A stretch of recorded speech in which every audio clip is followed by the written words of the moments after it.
Hello, everybody, and welcome to the Great America Show. Great to have you with us. Mike Johnson took a break from his very important job as Speaker of the House this week. He traveled to New York City to greet the college campus of Columbia University. You know, the students there who are rioting and trashing the institution, calling for the destruction of America and Israel, an anti-Semitic bunch, if ever there was one. Uh, Johnson, as he's done so often as Speaker, talking tough. You know, it's amazing to watch him talk tough. But he will likely just deny he said anything. He'll recant on all of it. Johnson demanded Joe Biden send in the National Guard to college campuses to shut down the Hamas demonstrations. And with that, I'm sure Mike Johnson will be sure to go back on his word, as he does every single time. But yesterday, it was reported that Johnson called Joe Biden after the State of the Union to apologize for rolling his eyes while Joe Biden was lying to the American people. Johnson is a real beauty. Over in Israel, Israeli Prime Minister Netanyahu watching the pro-Hamas college campus demonstration and protests taking over seemingly campuses throughout America. And Netanyahu says he's seen enough. He released a video this week blasting the anti-Semitism on American college campuses. He said the atmosphere in the United States is much like Germany in the 1930s, and he called on our leaders to do a lot more to fight it. What's happening on America's college campuses is horrific. Anti-Semitic mobs have taken over leading universities. They call for the annihilation of Israel. They attack Jewish students. They attack Jewish faculty. This is reminiscent of what happened in German universities in the 1930s. It's unconscionable. It has to be stopped. It has to be condemned, and condemned unequivocally. But that's not what happened. The response of several university presidents was shameful. Now, fortunately, state, local, federal officials, many of them have responded differently, but there has to be more. More has to be done.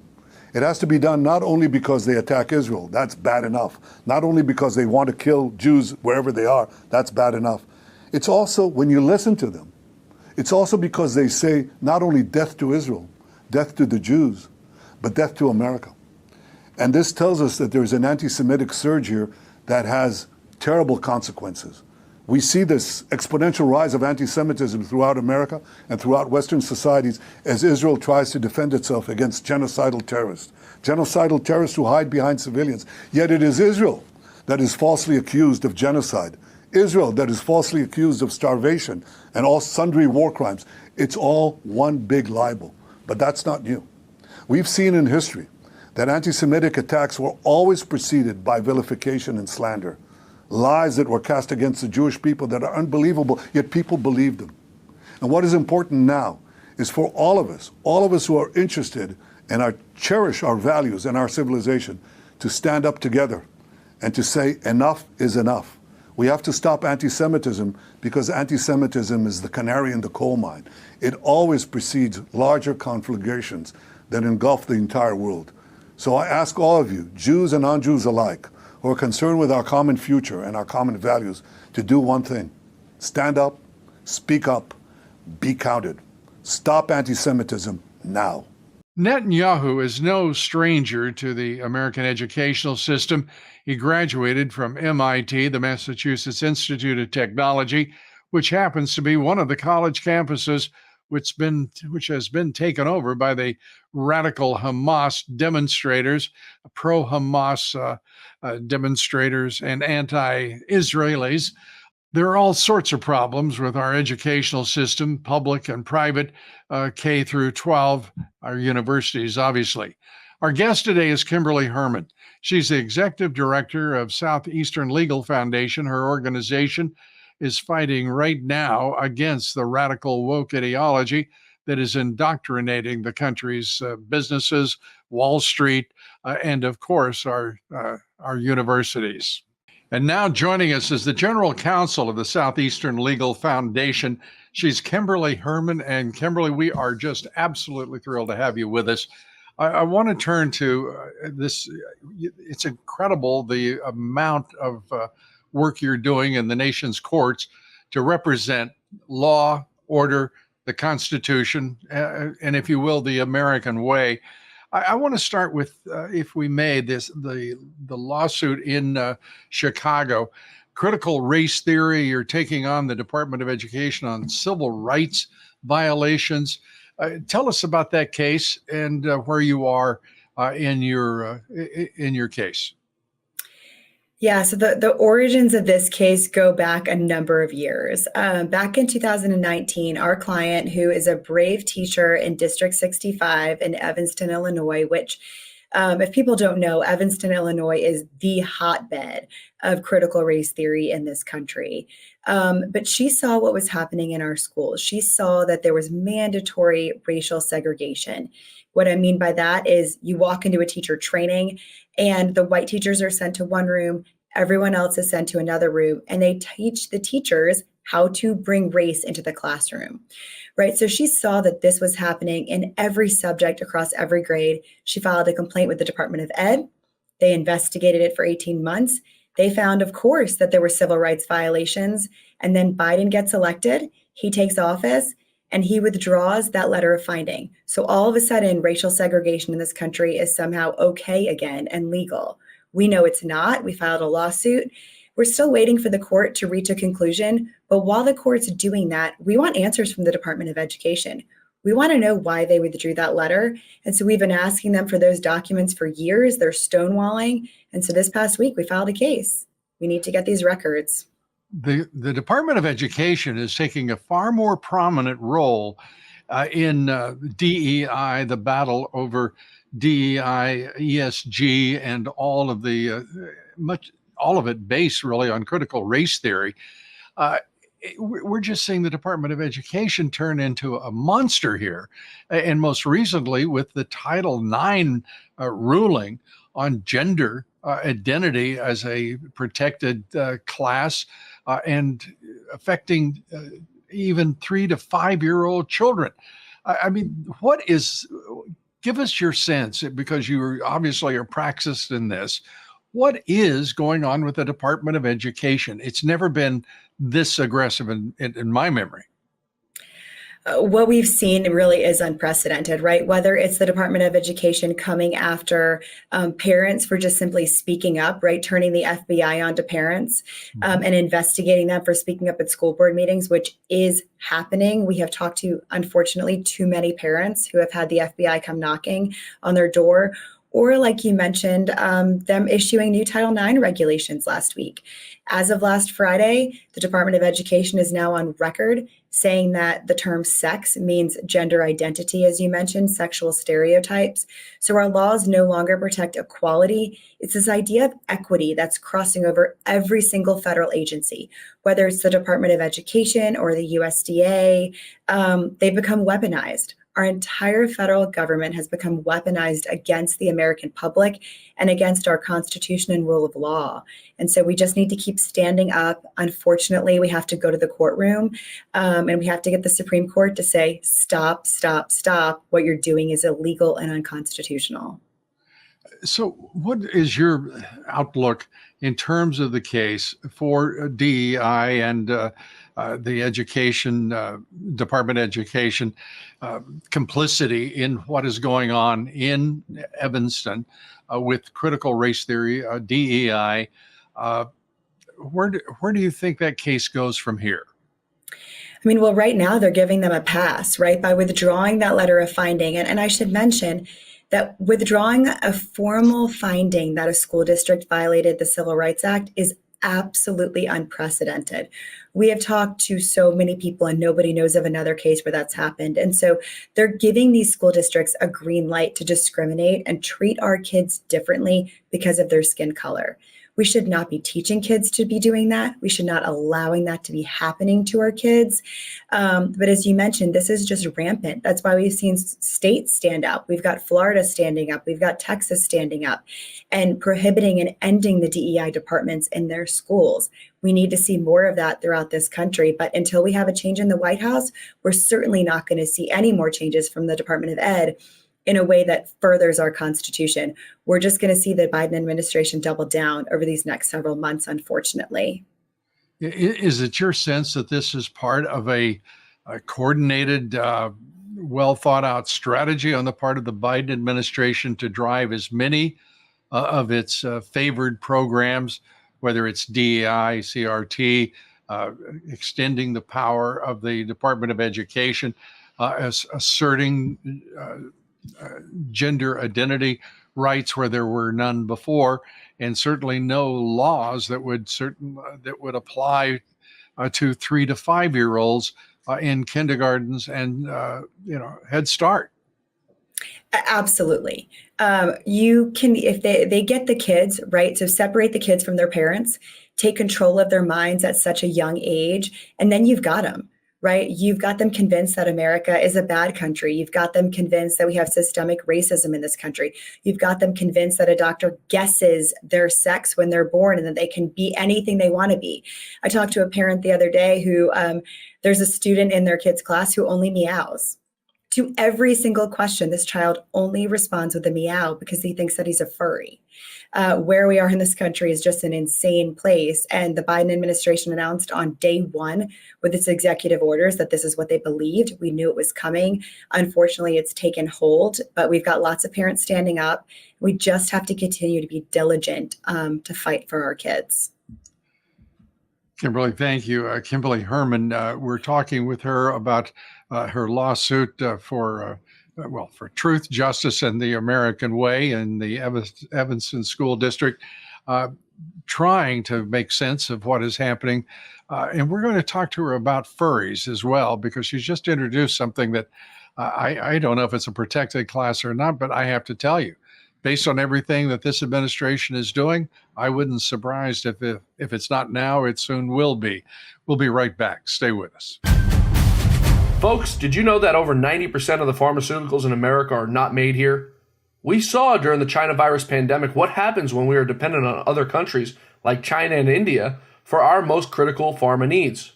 Recent clusters of respiratory illness have been popping up around the world, and in the United States, it's dominating the headlines. It's also shedding light on the need to be prepared for an unexpected medical emergency. Will you have what your family needs when the next crisis hits? Our good friends Dr. Peter McCullough and Dr. Drew Pinsky over at The Wellness Company have just what you need with The Wellness Company's medical emergency kits. These kits include 8 life-saving medications with drugs like amoxicillin, Z-Pak, and ivermectin for you to keep on hand, along with a guidebook for safe use. From tick bites to COVID to extreme bioterror events, every scenario is covered. Go to twc.health/Dobbs and grab your medical emergency kit right now. Don't wait until you need it. Take control of your health today with the Wellness Company's medical emergency kit. We're back now with Kimberly Herman. She's the general counsel for the Southeastern Legal Foundation. And I want to say again, it's a delight to have you with us, and we appreciate all of the work that you're doing for the country. It's truly important. I want to go to of all of the madness that is in our society right now, but in our public schools, to have somebody self-identifying as a furry. I mean, is this a legitimate, what I'm going to say, mental illness?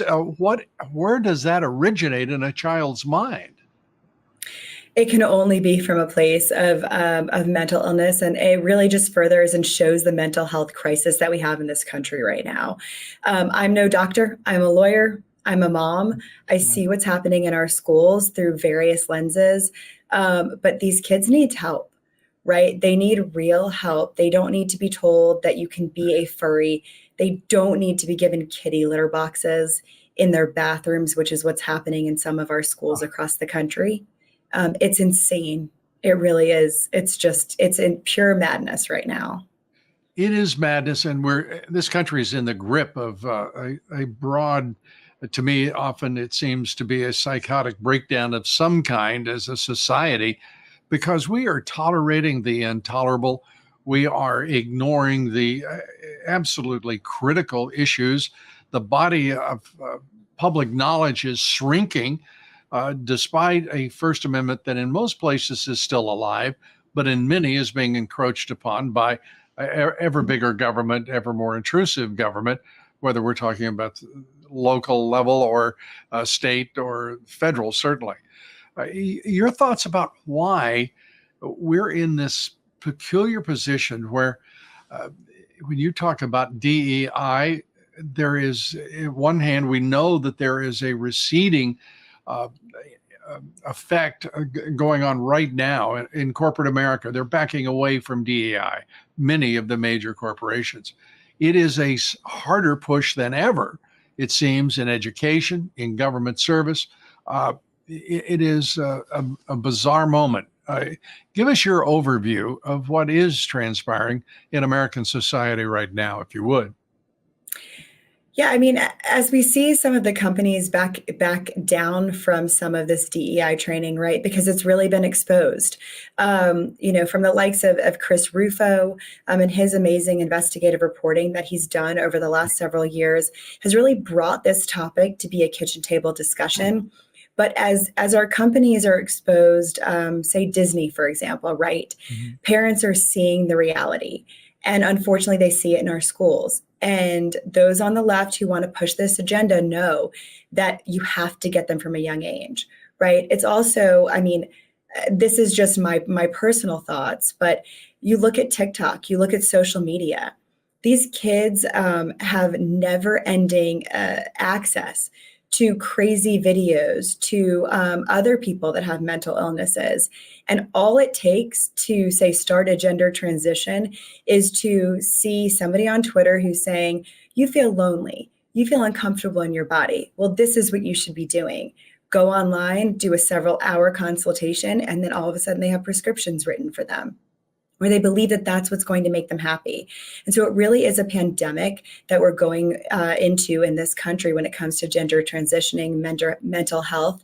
And parents have to stay diligent and keep your kids off social media, know what they're doing, know what they're being told. And we're watching what is a solipsistic exercise almost in terms of TikTok. It's evil if it's owned by Beijing, all the data that's being gathered and all of the harmful programming that is so disastrous for young people. But we're also watching a game being played here where we're going to, it's voted to ban it, but then the next idea is let an American own it and somehow it will be better. But that isn't really the issue. It's still not good for the mental health of our children. It is still not good to have our privacy invaded as citizens, whether it's a Chinese company or whether it's a U.S. Intelligence agency doing so. And you know that they're salivating at the prospect of having their hands on TikTok. No doubt about that, right? Because that's how you reach kids these days, right? If you can't reach them through curriculum or if they're not paying attention in school, right? Schools are constantly canceling days, right? Ever since COVID, there seems to be just a never-ending change to school schedules and stuff, right? I mean, I just see that as a mom in the public schools in the surrounding areas. And so we have to protect our kids first and foremost. And unfortunately, as you mentioned, we have a federal government that's trying to push this into every single area and every single school. We need school board members who are willing to stand up for the rights of the students, right? Stand up for the rights of the parents. We have a constitution. Let's fight for it. We do. And the parents who are fighting for those rights and for their children in school board meetings all across the country certainly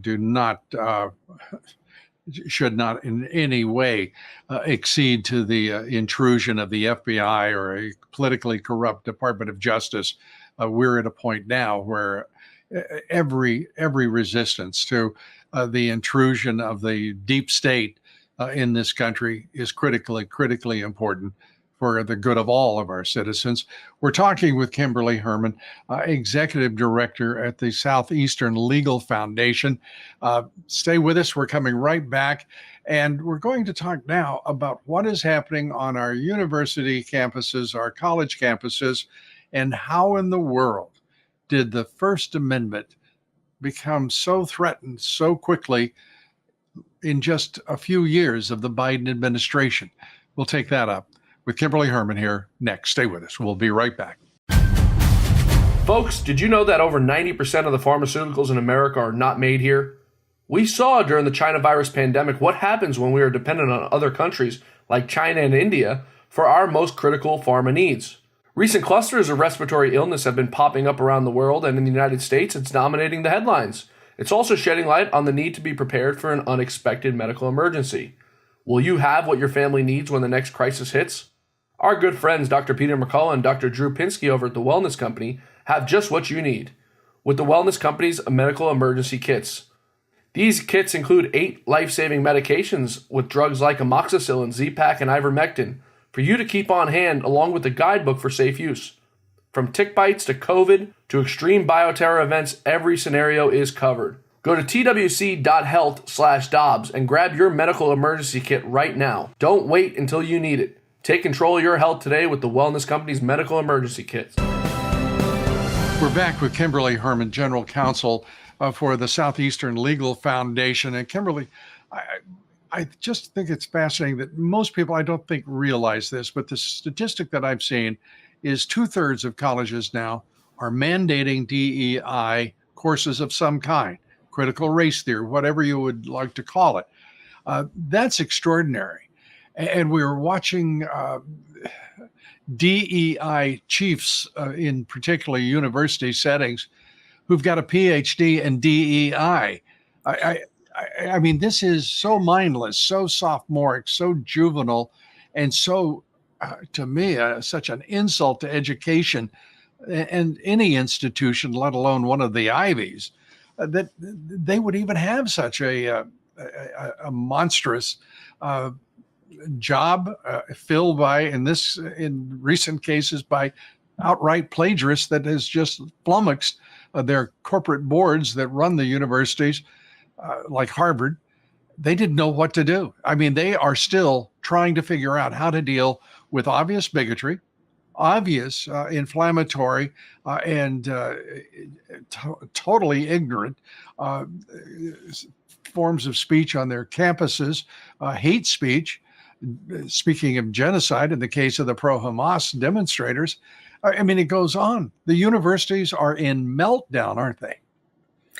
They are. And unfortunately, we're only going to see these DEI departments grow on some of our college campuses, right? So as we were talking before, there are states that are standing up to this, and they are shutting down DEI departments and shutting down our hard-earned tax dollars from being spent on these DEI departments. But with the Title IX changes that came out last week, we're going to see what's called Title IX coordinators it be expanded all across our country. And what that means is the federal government is going to be requiring these colleges to put more DEI into place and put kind of police officers, if you will, right? So not actual police officers, but these DEI departments are going to police speech.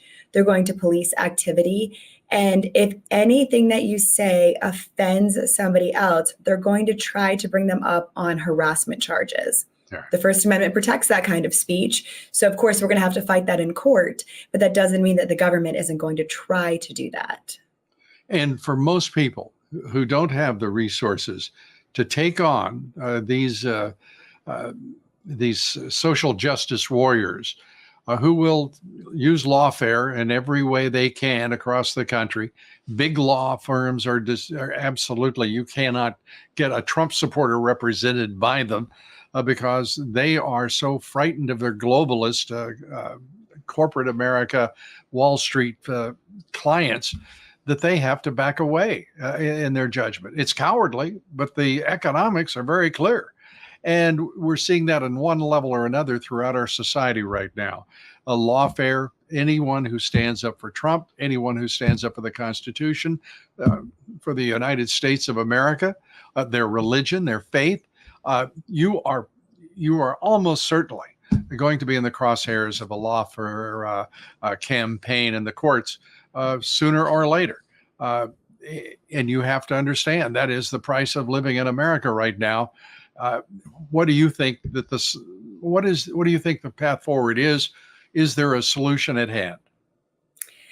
I mean, the path forward is to stay true to your convictions, right? We at Southeastern Legal Foundation, we're a nonprofit, so we represent our clients free of charge because we know that there are lots of Americans out there, freedom-loving Americans who need representation and they need to take action against the government. But we will frequently hear, what's going to happen to my job if I file this lawsuit, or can somebody else file this on, instead of me because we're afraid. We see a lot less of that from the parents now because the parents are just fed up, to be perfectly honest. They're done sitting on the sidelines and they are willing to advocate for their kids no matter what it costs them.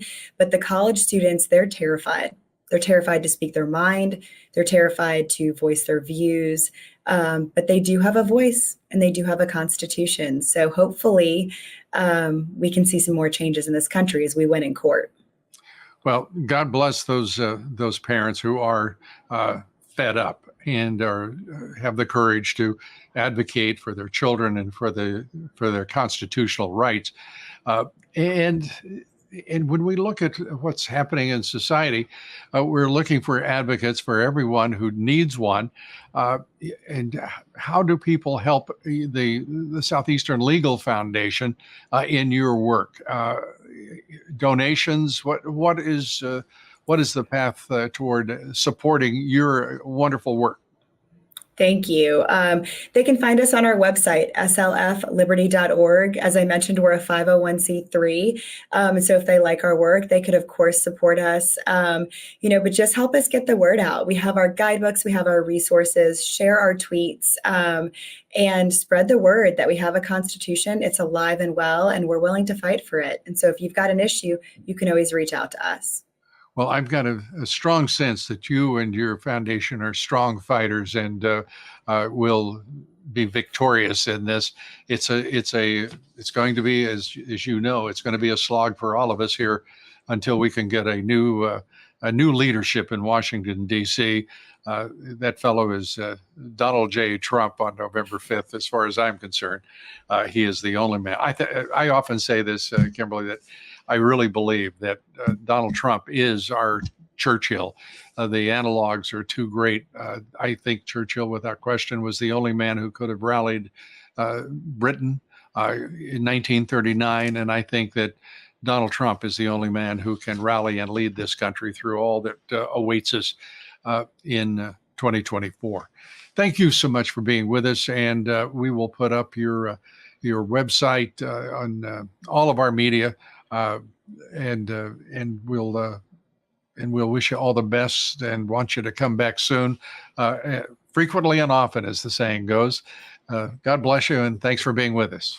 Kimberly Herman. Thanks, everybody, for being with us today. Be sure to join us here tomorrow for the Great America Show. Our guest will be Tom Fitton, who's the president of one of the country's most important watchdog organizations, Judicial Watch.